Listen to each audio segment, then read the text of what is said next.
कैसे हैं? मैं ये कह रहा हूँ, और एनजीओ के तरफ तो मैं बहुत अच्छा मानता हूँ। कम से कम अपना छवि तो छोड़े एरिया में, ताकि ये नेता लोग तो कम से कम नीचे जाएं।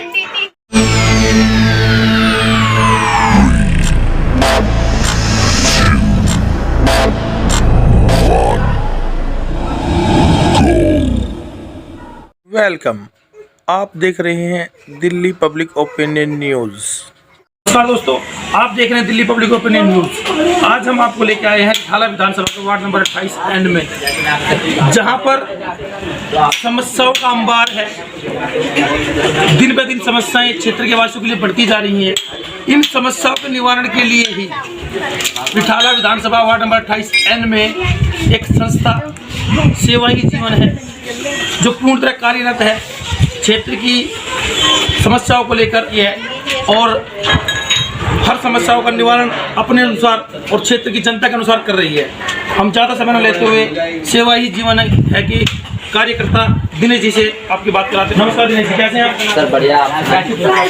अच्छा सर, मैं आप देख रहा हूँ कि आप सेवा ही जीवन संस्था द्वारा क्षेत्र में जनसंपर्क कर रहे हैं और लगातार पिछले काफ़ी समय से कर रहे हैं।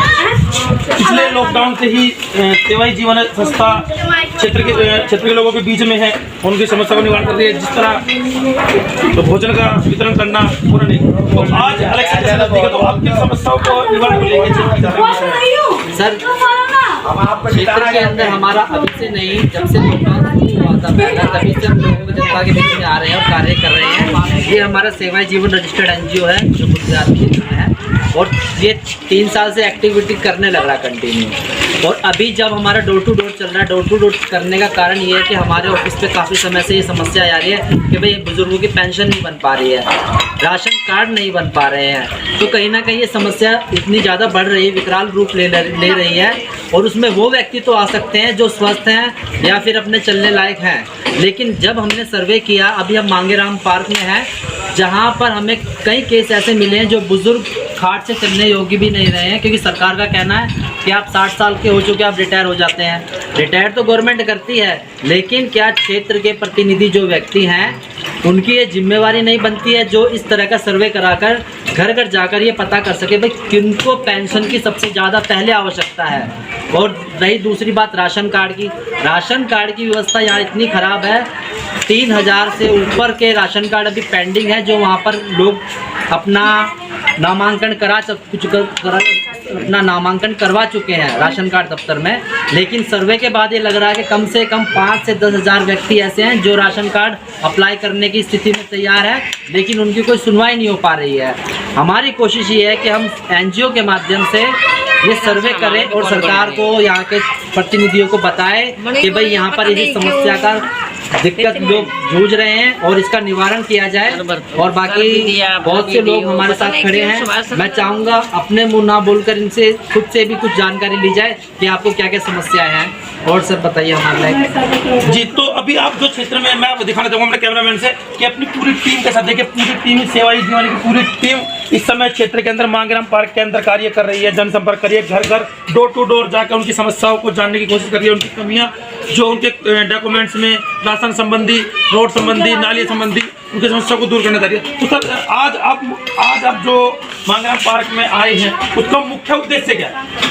सर मुख्य उद्देश्य तो यह है कि जिस तरह से हमारी कोशिश है कि लोग जागरूक हों, सबसे पहले जागरूक होने का मतलब ये है कि आज बुधवार वार्ड 28 के अंदर, आज से जब चिकुनगुनिया की बीमारी फैली थी, H1 शर्मा कॉलोनी के अंदर, दिल्ली, भारत की राजधानी दिल्ली में एक बच्चा एक मच्छर के कारण अगर डेथ होता है उसका, तो कहीं ना कहीं देश हित में, और ये हमारे वार्ड की बहुत शर्मनाक बात है। H1 में दोबारा एड्रेस दोहराना चाहूँगा क्योंकि कुछ लोगों को लगता है कि फॉर्मेलिटी के लिए बोल रहे हैं।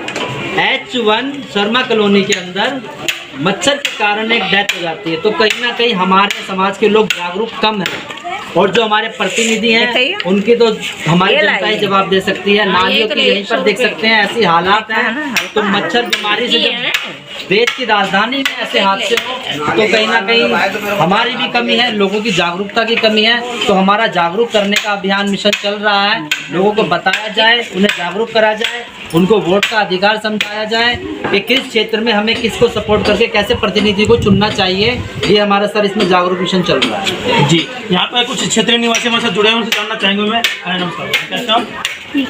आपका शुभ नाम? माला देवी जी, आप सेवा ही जीवन है संस्था के लोग आपसे जुड़े हैं, आपके क्षेत्र में आए हैं, तो किस तरह ये आपसे संपर्क कर रहे हैं और क्या क्या आपकी कमियों को दूर करने के ये प्रयत्न कर रहे हैं? नाली की इतनी गंदगी है, तो नाली की सफाई नहीं होती ठीक से, आते ही कर्मचारी सफाई करने, मच्छर इतने आएंगे, परेशान होते हैं मच्छर से, मच्छर काटते रात में, और भी दिक्कतें आएंगे।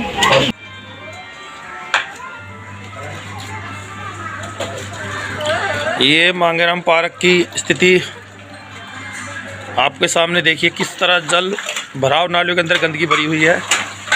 सेवा ही जीवन है संस्था द्वारा मांगेराम पार्क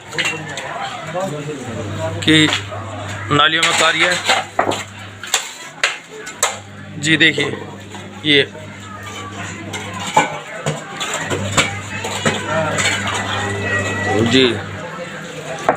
ये देखिए, क्षेत्र की लगातार शिकायतों के पश्चात भी निगम पार्षद जब हमारी नहीं सुन रहा, तो सेवा ही जीवन संस्था के संस्थापक सुशील गुप्ता जी से संपर्क करने के पश्चात हमारी गलियों में, हमारे क्षेत्र में कार्य हो रहा है। जी सुशील गुप्ता जी, कैसे हैं आप? बहुत अच्छे, आप कैसे? जी बहुत अच्छे हैं। सर्वप्रथम आपका धन्यवाद कि आपने मांगेराम पार्क के लोगों की समस्या को सुनते हुए समस्या से निवारण कराया। देखिए, मैं कहना चाहता हूँ कि ये गरीब तबके के जो लोग शिक्षा का अभाव से पूरी जानकारी नहीं रखते हैं, कुछ पार्टी के लोग, कुछ संस्था के लोग ऐसे भी हैं जो इनका नाजायज फायदा उठा रहे हैं, आधार कार्ड के कैंप के नाम पर, वोटर आई कार्ड के कैंप के नाम पर और अन्य सुविधाओं के नाम पर इनसे पैसे हटे जा रहे हैं, जिनका कोई इनके ना पर रसीद है ना पर्ची है।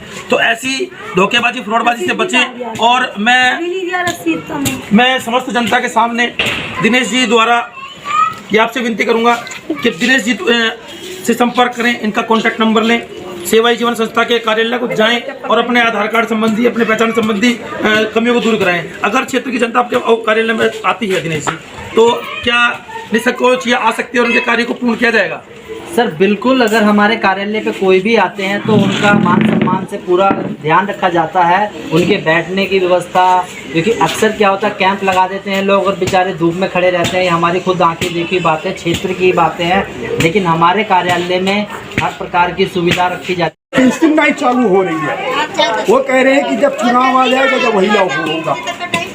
अगर मैं आपसे ये कहूँ कि जो दिल्ली के मुख्यमंत्री श्री अरविंद केजरीवाल जी, अभी आपने देखा होगा, न्यूज़ में भी देखा होगा कि पंजाब में जाके प्रत्येक महिला को 1000 रुपये प्रति माह देने का वादा कर रहे हैं, ठीक है। सीनियर सिटीजन की पेंशन वहाँ बढ़ाने का वादा कर रहे हैं, 300 यूनिट बिजली फ्री देने का वादा कर रहे हैं। तो जो दिल्ली की जो जनता है, जिन्होंने उनको चुना, जिन्होंने उनको एक ओहदे तक पहुँचाया, एक मुकाम तक पहुँचाया, दिल्ली का मुख्यमंत्री आज बनाया, उनको अनदेखा करते हुए जो पंजाब में या अदर स्टेट के अंदर जो कार्य कर रहे हैं, वो कितना उचित है आपके साथ?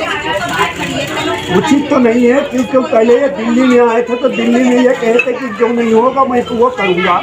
जब वहाँ दे सकते तो यहाँ की पेंशन में तो ये बुजुर्ग को बढ़ा सकते हैं, लेकिन इनके आँख में पर्दा पड़ा, इन्होंने ये करके नहीं दिया, क्योंकि इनका काम 10 साल बीत गया। जो इनको बटोरना था, जितना इनको करना था उतना ये कर लिए। ये बाहर दिखाएंगे, अपना घर का नहीं दिखाएंगे। आज घर को दिखाते तो बाहर वाले को पता लग गया, लेकिन हमारा NGO ऐसा कि इनको दिखाएगा रास्ता, यहाँ भी दिखाएगा, वहाँ भी दिखाएगा, जहाँ ये जाएंगे वहाँ वो जाएगा, क्योंकि ये नेता से डरेगा नहीं। क्यों कि नेता से आगे है NGO, जब करने पे आ जाएगा NGO तो ये सबसे आगे जाएगा और हर पब्लिक NGO से जुड़ेगा। जी, तो आपका ये कहना है कि जो NGO है ये पार्टी से बेहतर है? पार्टी से बहुत बेहतर है, उनसे अलग है। इसके साथ ये थी क्षेत्रीय जनता वार्ड नंबर 28 मांगेराम पार्क की, जिनका कहना है कि कोई भी क्षेत्रीय पार्टी या राजनीतिक पार्टी से अच्छा है हम किसी NGO की शरण लें, NGO का सहारा लें। NGO एक बेहतर ऑप्शन है किसी भी राजनीतिक पार्टी से। इसी के साथ आप देख रहे हैं दिल्ली पब्लिक न्यूज़ में।